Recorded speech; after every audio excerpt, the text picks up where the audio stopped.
Hey y'all, what's going on everyone? Welcome back to the channel. KG is back with a new stream. Just tying up a few loose ends from yesterday, and also obviously with the injury news possible injury news that we've got to Archie Gray and Dan James. How the need for reinforcements has been further, up the agenda now for Leeds United in what little time is remaining of this transfer window. Before I get into it, you know the drill, people. Like the video, subscribe to the channel, and drop your comments below. Super thanks. Thank you to, let me get this here, John Abbott, John L, and Mr. P for the super thanks on the last video. Much appreciated, guys. Thank you for the support. Thank you to all new and existing members. If you want to become a member of the channel, the link is in the description and helps me out, goes towards the channel and just helps me out in general. Shout out to everyone that's joining, and if you're watching a replay, shout out to you for watching. Afternoon, morning, afternoon, night, wherever you are, people. So yeah, and hi to you, Robert. And Elmi is saying here, wish Archie Gray quick recovery together with Dan James. Yeah, I mean, listen, before we get into the injury news, I hope everyone as well, I hope you're all feeling good, smelling good, but the run that we've been on this calendar year alone has been brilliant. This is what we've needed in terms of rattling the top teams above us and letting them know that we are about. And listen, I've said it consistently here. With the team that we have, we should be in the top two. We should. Look at this league, people. You've seen this league. It's not great, okay? And with the players that we have, we are more than capable of getting there, but it takes consistency. And we're doing that right. We're doing that right now. So as long as we continue doing what we're doing right now in terms of winning the games we're supposed to, getting out of games that are a bit tricky, but coming out with 3 points, we're on our way. And yeah, Michael Brown, I think Michael Brown is Patrick Bamford's agent at this point. Michael, if you're Patrick Bamford's agent, wink two times, wink. But yeah, Michael Brown here, Bamford 4 goals in 5 matches. I hope he keeps it up. And it's not just him, Michael. It's Gruev as well, who's now come into the team. And now when Strauch is fit, does Pascal Strauch, as good as he's been this season, does he even come back? Do we unsettle the Ampadu-Roden partnership? And you know what? I want to make this is good stuff. You know, this isn't a problem, people. This is good problems to have when you've got players that should be in the starting lineup but are holding the bench. This is what I was after in the Premier League, and we just never had it. Not one time we had this when we in our second stint back in the Premier League. This is all good problems for Daniel Farke to have, where you've got players that should be in the 11 but have to settle for the bench. We're in a great spot, but the need to enforce and reinforce the team is there. We do need more fullbacks. I mean, that is clear as day. I know Firpo is having a bit of a remontada right now, but we know with Junior Firpo's injury history, and you'd be blind to just go through and think he's going to be fit from now to the rest of the season. I hope he is, but come on, let's go with what's actually happened so far in Junior Firpo's career. It's unlikely, isn't it? So we do need someone there straight away. Archie Gray going down, we're in need of a right back anyway. Sam Byron will probably come back in. But look, it's needed. But I just wanted to get this up here, in the championship alone. Yeah, Clem as well. Look, and we know Daniel Farke's methods. We know his ways of working. He's not going to change the winning lineup. He's just not going to. And the question would be then, why would you? In all fairness, why would you? And that's why I said yesterday, people know my thoughts on Bamford, but he is riding a hot streak right now. So even for the cup game, and we will be using this for our cup preview as well, so we will do our score predictions for Plymouth in this one. Why would you take him out? I know that he's going to need rest at some stage, but he has been off it for years. He's now on it. Let him continue. It's a home game against Plymouth. He's got a chance to probably score 2 goals. He's probably got a chance. If you can get 2 on target. But you know what I mean. But look at this. And this is courtesy of LUFC Day. He's got a couple here. Games for so far this year: shots on target face 5, goalkeeper saves 4, clean sheets 3, goal conceded 1. And that's another thing I wanted to bring up in this stat: goalkeeper saves, people. Keep that ball away from Eli Melia as much as possible, and we're laughing. We're absolutely laughing. We don't need to worry about his uncertainty at crosses or anything else like that. The defense and midfield has just been stellar. I think everyone can agree on that. The defense has been absolutely immense. I know people are a bit concerned about the set pieces bit where we all seem to be in the 6-yard box. But I think the defense has been absolutely stellar, and they are helping Eli Melier big time in front of him. And that will give him a little bit more confidence, but he just has to be switched on for when the shot on target does eventually trickle through. No. Let's have a look. Yeah, Clem here saying that I'd like Joseph to have minutes against Plymouth. Yeah, Gavin is also saying in regards to the Plymouth lineup, rest Bam Bam, play Peru. There is that, of course, there is, and maybe Bamford will hold the bench for this one because again, you have to look at it in from Mateo Joseph, who's just signed a new contract here. Joel Peru as well, £60 million striker, or forward, defensive midfielder at times. If they're not going to start in a cup game against Plymouth, when is their next start going to come? Maybe so. We will see. It's going to be interesting to see what Daniel Farke says tomorrow. I believe his press conference is tomorrow, but I guess we'll find out a little bit more about Dan James and Archie Gray because hopefully it's not too serious. And I'll get the quote in just a moment. But this is our home record, just to show this as well. This form this season at home it's brilliant. It's not excellent because obviously that would be all W's. There's always room for improvement. But just from the start that we had until now, and we've had a couple of tricky games in there. We've still got, I think, Southampton to come here. Who else is to come here? Is it Leicester? We got Leicester to come here too. Look, this is good steady, and this will help us propel into those top 2 spots. And there was Richard Ruff here saying, good afternoon, Cajun. Good afternoon, Richard. Even if we catch the team above us, we will play 2 games less, so they have 2 games in hand on us. Richard and everyone else, it's points over games in hand every day of the week. As long as you win the games that we're supposed to, Bristol City is next for us in the league. That may be a tricky one away from home, but the quality should see us through. You get the points on the board, it makes other teams that are then fall behind you, they have to think differently. They have to now go into these games knowing that they have to win these games because otherwise this Leeds United train ain't going to stop. So as long as we get the points on the board, Richard and everyone else, that's advantage to us. And then if the teams win their 2 games in hand, cool. We've done what we're supposed to. But that's my thing. As long as we do what we're supposed to, I'm good with it. I'm absolutely good with it. Yeah, Gavin here. Yeah, we must take advantage of a Bristol City win ahead of others 100%. We do that. It makes up, not makes up, but it puts those games like against Stoke, against Rotherham to the back a little bit. And you can just go forward a bit more thinking, you know what? If we've done this against Bristol City, in the next game, we're more than likely going to win. That's what it takes to get promoted in the top 2. And I say, even if we end up in the playoffs, I still think we have an excellent chance of going up via that method. But how nice would it be just to get this sorted out and finish in the top 2, people? How nice would it be just to get that sorted and you can watch the playoff final with no nerves on the line, your heart can stay in your chest, and you can just see 2 other championship teams duke it out while we're preparing for Premier League life. I would absolutely love that scenario, people. Absolutely love that. Yep, and Gordon here. All we can do is win games, and that's all we need to do. Exactly, Gordon. So yeah, there is that, and of course, there's the table just for everyone that if you haven't seen it, look at that. Hey, 57. I'm pointing to my own screen here. You guys could not see where I was pointing there. 57 points. 4 wins in a row. Southampton, Ipswich, as good as Southampton have been. They're there. We can possibly overtake them. Obviously, with the Bristol City win, we've got to get there first, of course. But yeah, Ipswich, who keep on, seemingly drawing games lately, but it's on. It's on, but we just have to keep on doing what we're doing.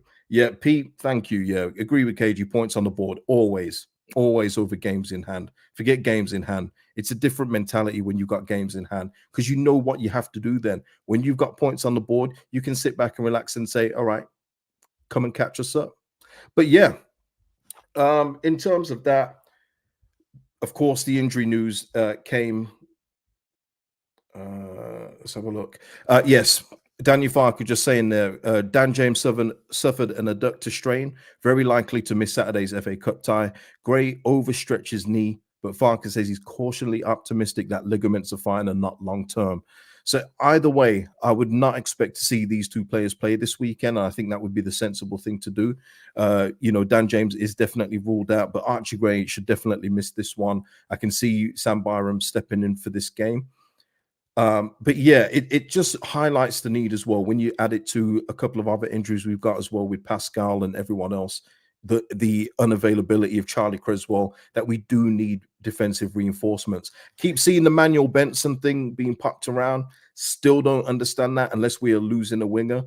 Really do not understand the Manuel Benson thing.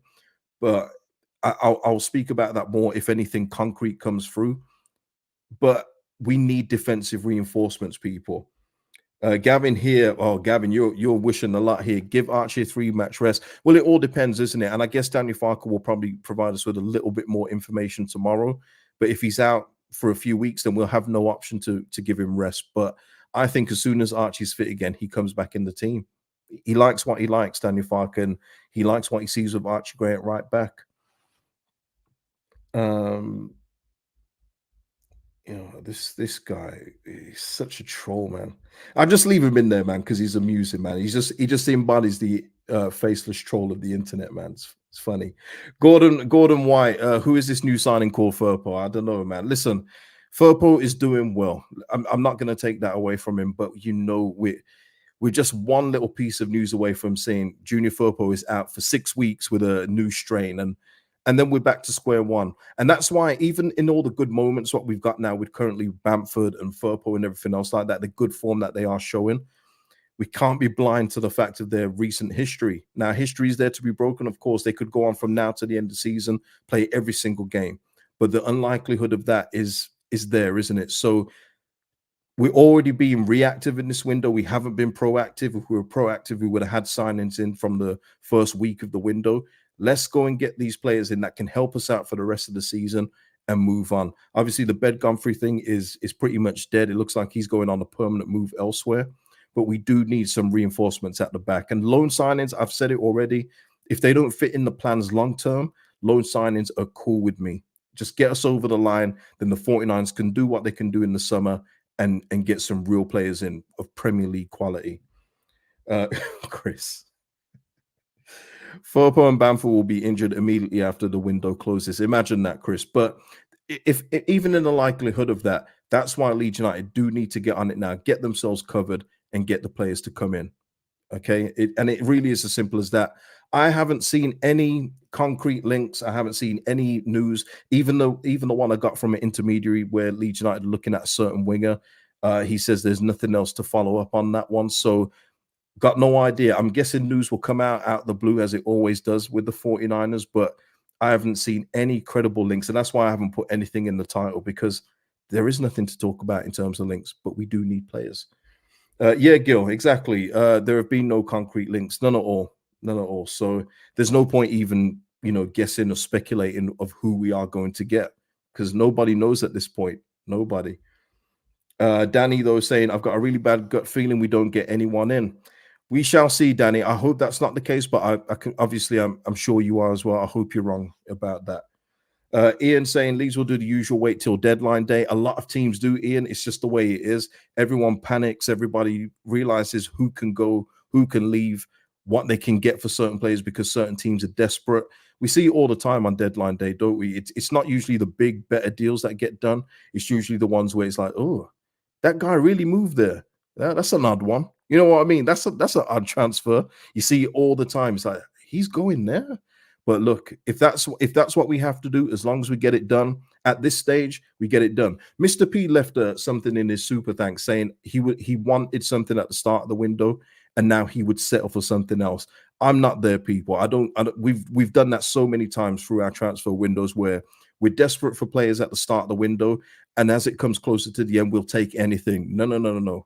No, thank you. If Manuel Benson is the only one that comes in, let's just say that happens, that's a failure of a window for me. That's an absolute. It's almost a disgrace. You lose 2 right backs to bring in yet another winger. People will probably think Victor Orr is still in the background. You know what I mean?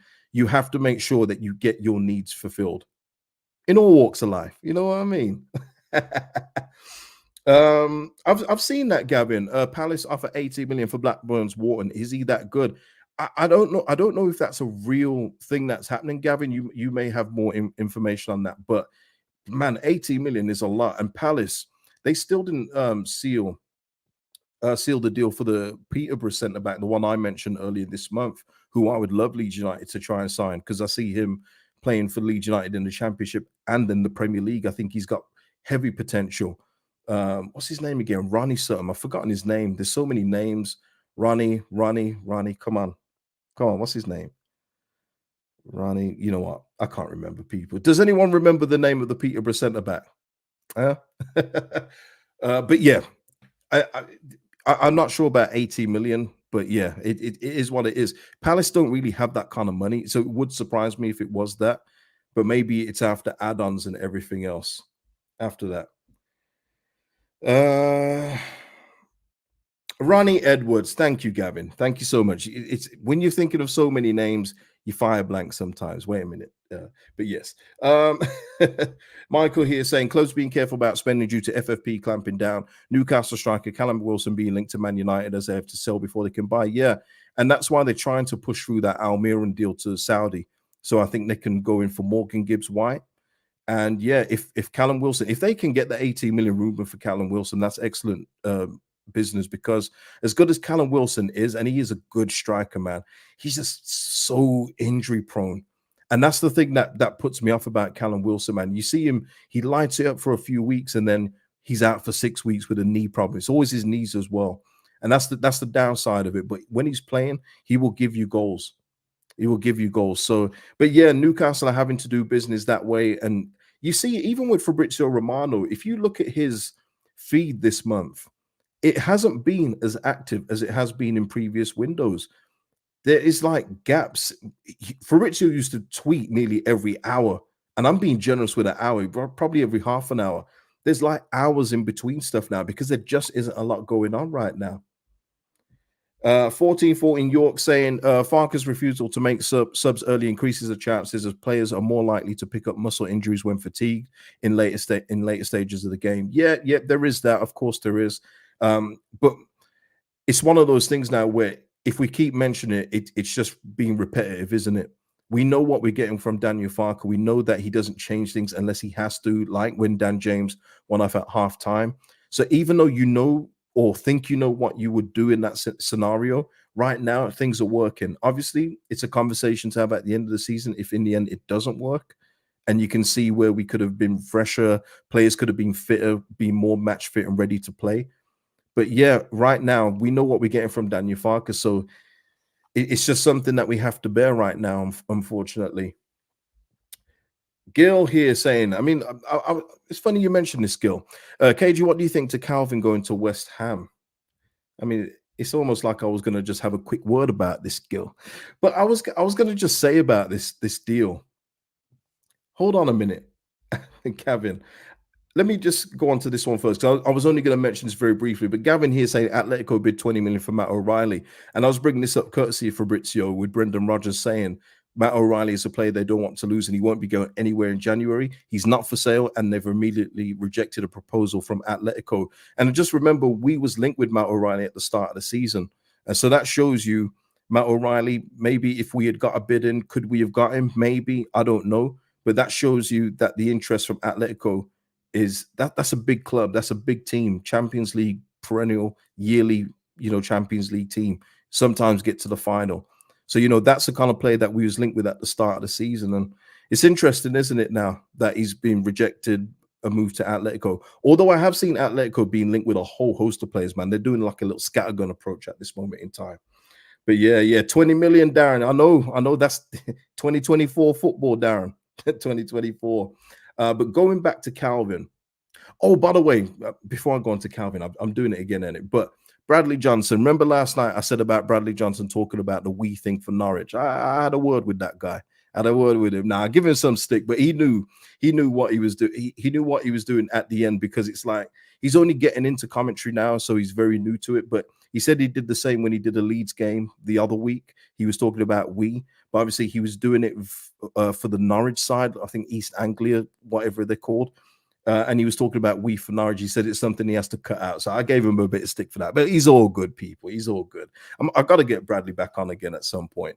Got to get him back on. But yes, Calvin Phillips. What I was going to say about this, he's going to West Ham, and it's quite funny. The only thing I wanted to bring up to it, and I wish Calvin Phillips good luck. Still, he was fantastic for us, especially under in the Bielsa era. But it's quite funny now that Phillips is going to West Ham, and there was so much talk for so long, wasn't there, about Rice versus Phillips, and obviously West Ham backing Rice. We would back Phillips up until a certain point, most of us. But now they're getting Calvin Phillips a few years later, probably not as good as he used to be. And Declan Rice has moved on. It's just how funny things work in football sometimes. It's just funny. Mr. Ripper here saying, please for KP, West Ham would suit him. Yeah, Man City, look, he's got his medals. People can joke about the amount of time he played. He's still got those medals in his cabinet. Now it's time for him to play football again. And I think West Ham is a good team. And again, with West Ham, he's not guaranteed to even start. I mean, I think with the money they're about to pay, the loan fee and the wages that they're going to pay, they will start him, but he's got competition there. He's got a lot of competition. Alvarez, Ward-Prowse, Souček. These aren't people that are just going to move aside for him. He's going to have to earn his place. So he'll be given opportunities there, I'm sure. He won't just sign there in terms of sitting on yet another bench. But yeah, no, good for him, man. Seriously, good for him. I don't usually talk about ex-players moving on, but Calvin, it's very recent, and it was just the irony of the whole Rice versus Phillips thing. And you know what? People forget, but Phillips at one point, and I say this, at one point, he was better than Declan Rice. He was a better player than Declan Rice once upon a time. But Declan Rice just kicked on and on season after season, and is obviously very clear of Calvin Phillips these days. But at one point, it was a legitimate conversation that Calvin Phillips was better than Declan Rice. It just, years have passed now, people. Years have passed. Yeah, Kudus, man. Yeah. He's cold. And you know what, Pete and Darren, who mentioned Kudus? That's a £30 million or £35 million player. Yeah. That's all he cost. And now when he gets sold from West Ham, when he goes from West Ham, he's going to be 80, 90 million guaranteed. And that's what I always say about transfer fees. It's not about how much you pay for the player. It's your scouts. It's what you can get, the best value you can get for a player. Because while Ajax sold him for 35, they also sold Anthony to Manchester United for 90. Now, who would you prefer out of Kudus and Anthony? It's not even close, is it? So it's not always about the price tag. It's about how you spend your money. And that's why teams like Brighton have been successful, Brentford to a certain extent. Even Villa, yeah, they've forked out a few £60 million fees here and there. But your recruitment, as long as your recruitment team get it right, find those players that are unearthed gems at times, or take them from leagues where the money isn't so freely available, so they have to take a certain amount of money. You can do amazing things in the Premier League. And that's what was so annoying about our second stint in the Prem. We just did not get it right at all. No, not one bit did we. That's why we're back here, people. But that's the perfect example. Kudus 35 million, Anthony 90. I know which one I would prefer. And yeah, Kudus getting some love here. He's class. He's absolutely brilliant. I cannot believe West Ham got him. But that's the thing about those teams, the Arsenals, Man Uniteds and all them. It's they've always done it though. They always let other teams below them get the player, see how they get on, and then they want to cherry pick them. But obviously, because of the money in the Premier League these days, it's very hard for them just to get them from those clubs now. They have to pay up real money. Not like back in the day when they was forking 30 million for Wayne Rooney. Imagine how much he would cost when he left Everton in this day and age. Be ridiculous cash. But yeah, get your scouting right, and you can go far. Yeah, Conche. Kudos for you to you for saying that. Tremendous. But yeah, so yeah, I mean, people, let me just see. Have I got any more slides? Let me just see. Nope. That is it, people. As Pete here says, smash a like, peeps. Yeah, it's a very short one today. It was just a follow-up from yesterday's game. Enjoy the wins, people. I know there's things, and I also want to say as well, because as always with things, it's always black and white, isn't it? But you can still question a manager even when it's going right, if you think that you see some potential future red flags. People will say that you need to live in the moment, but the people that live in the moment neglect the future. You know, what is it? Fail to prepare, prepare to fail, all that stuff. So if you're seeing things that you still don't like, don't be afraid to speak them. You can say them in the comments here. But what I'm enjoying is that Leeds United are doing well with the points, clean sheets, getting 3 points, not drawing games. And we're going where I want us to go, which is ultimately back to the Premier League. You know, oops, have I jinxed it? Have I jinxed it? But I just want to get back to the Premier League, and we're going in the right trajectory, people. But there's always, you can always put out your concerns. It's a free speech, free space. So listen, people, I'm going to leave it there. Like the video, subscribe, drop your thoughts below, and I'll see you in the next one, people. Peace out.